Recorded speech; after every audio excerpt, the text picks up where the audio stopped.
Ало, Кале, дали се слушаме? Види, богати. Видите, која е тоа папазјанија? Која е тоа надробена чорба во Република Македонија? Која склопи таа коалиција на Заеден Свеле Христијан Мицкоски? По петти пат го поставам тоа прашање. Дали ја прават одредени делови или рестлови на Калето? Еве да речеме дека Калето стоело цело време за таа коалиција. Еве да речеме дека цело време Калето инвестирало во таа коалиција.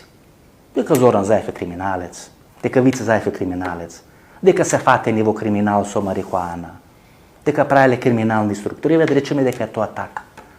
Па веројатно постои барем еден чесен во врвот на СДСМ, кој не е Вице Заев, кој не е Зоран Заев, на кого вие ќе му дајте довербата, да расчисти со криминалот и на Зоран Заев и на Вице Заев, но да расчисти со режимот во Република Македонија. Ако е криминален кланот на Заеви, вие зашто го враќате режимот во Република Македонија? Па нели е историска потреба Република Македонија да расчисти со криминалот? Република Македонија сега е во одредена фаза како што беше Бугарија пред влезот во Европската унија. Како што беше Бугарија 2005 година. Па така е донесен на власт Бојко Борисов. Па имаше 150 убиства по софиските улици.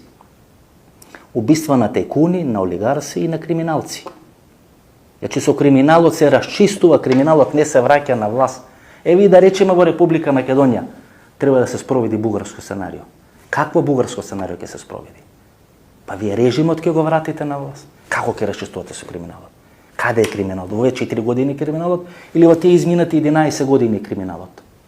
Еве јас прифаќам дека во овие 4 години имало криминал. Дека криминалец бил и Драги Рашковски. Дека криминал е тој инвестиционен фонд кај што се делеле парите на блиски луѓе да СДСМ, на братот на Саша Ордановски така натаму.